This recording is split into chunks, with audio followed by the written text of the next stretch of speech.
বাবা বা দাদার কি পরিমাণ সম্পত্তি আছে আপনি জানবেন কিভাবে?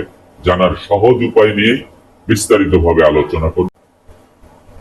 আমরা জানি যে একজন ব্যক্তি যখন মৃত্যুবরণ করে তখন উত্তরাধিকার সৃষ্টি হয়, আর উত্তরাধিকার সৃষ্টি হলে মৃত ব্যক্তির যে ওয়ারিশরা থাকে সেই ওয়ারিশরা সম্পত্তি পাওয়ার জন্য, ব্যক্তি মালিকানা অর্জন করার জন্য তাদের দলিল দলিলাদি সবকিছুর প্রয়োজন হয়। এবং এই দলিল দলিলাদি যখন চাইতে যায় যারা দখলে থাকে, এক ভাই দখলে আছে, এক বোন দখলে আছে, বা দুই ভাই দখলে আছে, তাদের কাছে সম্পত্তির দলিল বা খতিয়ান যা কিছুই ডকুমেন্টস এগুলি চাইতে গেলে তারা দিতে চায় না, অনেক সময় অনীহা প্রকাশ করে। বোনকে অনেক দূরে বিবাহ দেওয়া হয়েছে, বোনের জীবদ্দশায় দেখা গেছে তিনি কোনোদিন সম্পত্তি চাইতে আসে নাই, কিন্তু বোনের মৃত্যুর পরে ভাগ্না ভাগ্নিরা সম্পত্তি চাইতে আসে, তখন তাদেরকে সম্পত্তি দেওয়া হয় না। এই কাগজপত্র চাইতে গেলে কাগজপত্রও দেয় না। আবার অনেক সময় দেখা গেছে বাড়ির কোনো সন্তান চাকরির সুবাদে অথবা প্রবাস জীবনকালে তিনি দীর্ঘ বছর পার করে দিয়েছেন, এক সময় এই সম্পত্তিতে আসলে তাকে সম্পত্তি দেওয়া হয় না। জমির কাগজপত্র চাইতে গেলে সেই কাগজপত্রও তাকে দেওয়া হয় না। এই যে বিষয়গুলি, এই বিষয় নিয়ে ভিডিও করার অর্থ হচ্ছে একজন মানুষকে সচেতন করার জন্য। কারণ এই বিষয়গুলি নিয়ে যদি একজন আইনজীবীর কাছে যাওয়া হয় বা একজন বিশেষজ্ঞর কাছে যাওয়া হয় তখন অনেক অর্থ খরচ হয়। আর এই ভিডিও যদি দেখা হয়, ভিডিওর মাধ্যমে আপনি সহজ পদ্ধতিতে আপনি আপনার কাগজপত্রগুলি আপনি বের করতে পারবেন। আবার বাবা এবং দাদার কি পরিমাণ সম্পত্তি আছে সেই সম্পত্তিগুলি কিভাবে জানবেন সে বিষয়বস্তু এই ভিডিওতে কিন্তু থাকছে। প্রিয় ভিউয়ার্স, আমরা যখন সম্পত্তির কাগজপত্র এবং কি পরিমাণ সম্পত্তি আছে এই দুটো বিষয়ই সহজভাবে জানতে যাব, তখন সরাসরি আপনার সেই ভূমি সংশ্লিষ্ট বিভাগে আপনাকে যেতে হবে। বিভাগ সংশ্লিষ্ট বিভাগ কোনটি? যে আপনার যে এলাকায় বাড়ি, যে এলাকার সম্পত্তি নিয়ে আপনি যে এলাকার সম্পত্তি আপনি দাবি করছেন সেই এলাকার যে ইউনিয়ন ভূমি অফিস আছে এটাই হচ্ছে সংশ্লিষ্ট বিভাগ। এই ইউনিয়ন ভূমি অফিস, সেই অফিসে আপনি যখন যাবেন সেখানে তহসিলদার আছে, সেখানে অনেক কর্মচারীরা আছে, তাদের সমন্বয়ে তাদের সাথে আলাপ করে আপনি ইউনিয়ন ভূমি অফিসের 1 নম্বর রেজিস্টার বই যেটি আছে, যেটিতে আপনার এই একজন জমির মালিকের কি পরিমাণ সম্পত্তি আছে এটি ওই 1 নম্বর রেজিস্টারে এন্ট্রি করা থাকে। এই 1 নম্বর রেজিস্টারের আবার ক খ গ ঘ ঙ এরকম দেওয়া থাকে, কারণ একটি রেজিস্টার শেষ হয়ে গেলে আবার আরেকটি রেজিস্টার কিন্তু শুরু হয়, কিন্তু এই রেজিস্টারের নাম্বারই হচ্ছে 1 নম্বর রেজিস্টার।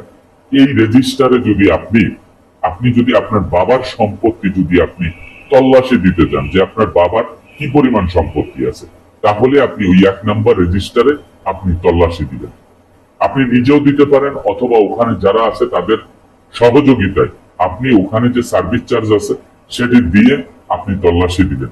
তো তল্লাশি দিলে আপনার বাবার নামে যে সম্পত্তিগুলি আছে সেখানে আপনি খতিয়ান নাম্বার, দাগ নাম্বার সবকিছু কিন্তু আপনি ওখানে পাবেন। তাহলে ওখানে কয়টি খতিয়ান আপনি পাচ্ছেন? আপনি সিএস খতিয়ান তল্লাশি দিচ্ছেন, এসএ খতিয়ান তল্লাশি দিচ্ছেন, আরএস খতিয়ান তল্লাশি দিচ্ছেন, এরকম পর্যায়ক্রমে আপনার প্রত্যেকটি খতিয়ান তল্লাশি দিতে হবে। আপনি যাইয়ে দেখলেন যে আপনি একটি খতিয়ান পেয়েছেন, দেখা গেছে যে আপনি আরএস খতিয়ানটি পাইছেন, কিন্তু আরএস খতিয়ানে একটি খতিয়ান পাইছেন, আপনি চেষ্টা করবেন সম্পূর্ণটা তল্লাশি দিতে। সম্পূর্ণটা তল্লাশি দিলে আপনার বাবার নামে কি পরিমাণ সম্পত্তি আছে আপনি পর্যায়ক্রমে এগুলি কিন্তু পাইতে থাকবেন। এখানে যদি আপনি না পান বা ওখানে যদি একটি বা দুইটি খতিয়ান পান আর কোনো খতিয়ান না পান, তাহলে আপনি সরাসরি যে নামজারি বা মিউটেশন যে খতিয়ান বা রেজিস্টারটি আছে সেখানেও কিন্তু আপনি তল্লাশি দিতে পারেন। আপনি যদি আপনার বাবা তার জীবদ্দশায় যে সম্পত্তি তিনি সংগ্রহ করেছিলেন, নিজের আয়ত্তে মালিকানা নিয়েছিলেন, সেই সম্পত্তি তিনি নামজারি করেছিলেন, এই নামজারি রেজিস্টারও যদি আপনি তল্লাশি দেন তাহলেও কিন্তু আপনি সেখান থেকে আপনি তথ্য পেয়ে যাবেন। এই তথ্যগুলি কিন্তু আপনাকে 100% জোগাড় করতে হবে। তো আমরা 1 নাম্বার রেজিস্টারে যদি তল্লাশি দেই তাহলে সেখান থেকে আমি খতিয়ান নাম্বারগুলি 100% পেয়ে যাচ্ছি। তারপরে নামজারি রেজিস্টার যদি আমি তল্লাশি দেই, তাহলে নামজারি রেজিস্টারের ভিতরেও কিন্তু পাওয়া যাচ্ছে বাবার কতটুকু সম্পত্তি আছে। তাহলে এই খতিয়ানগুলি এবং নামজারির থেকে যতটুকু পরিমাণ সম্ভব আপনি পেয়ে গেলেন, তারপরে এই খতিয়ানগুলি আপনাকে কিন্তু উত্তোলন করতে হবে।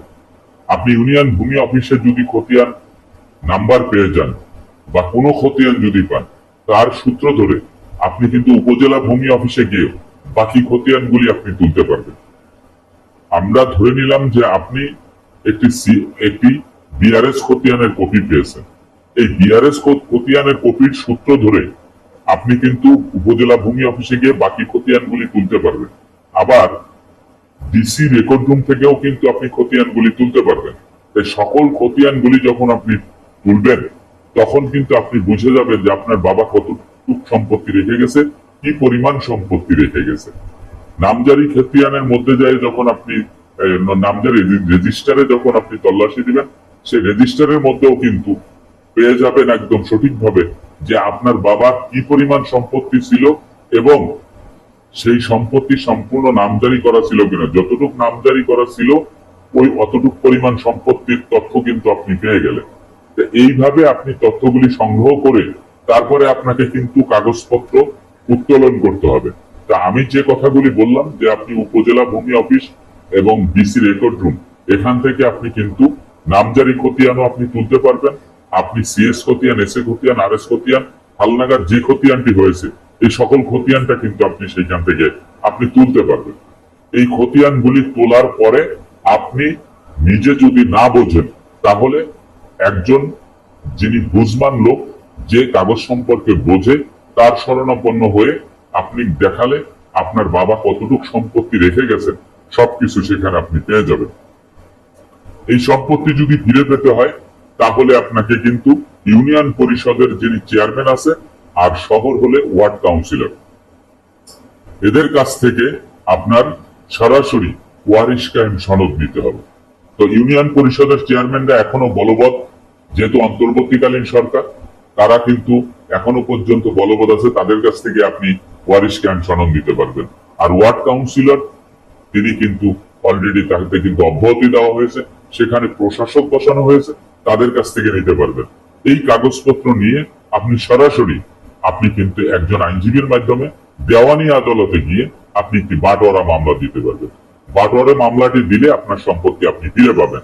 আমাদের আজকের যে বিষয় ছিল যে বাবার কতটুক সম্পত্তি আছে বা দাদার কতটুক সম্পত্তি আছে, ঠিক এই পদ্ধতিতে যদি আপনি তল্লাশি দেন, আপনি সেভাবে কাগজপত্রগুলি আপনি বেরো করতে পারবেন, আপনি জানতেও পারবেন, প্লাস সম্পত্তিটুকু আপনি বেরো করতে পারবেন। সম্পত্তি বের করার কথাটা এই জন্যই বললাম, যেহেতু কি পরিমাণ সম্পত্তি আছে অতটুকু জানলেই তো আর শেষ হবে না, এর কাগজপত্র তো তুলতে হবে। তারপরে আবার আদালতে মামলা দিয়ে সেটি কিন্তু আপনার আয়ত্তেও কিন্তু সম্পত্তি আনতে হবে। এই জন্যই মামলার কথাটা এখানে আসলো।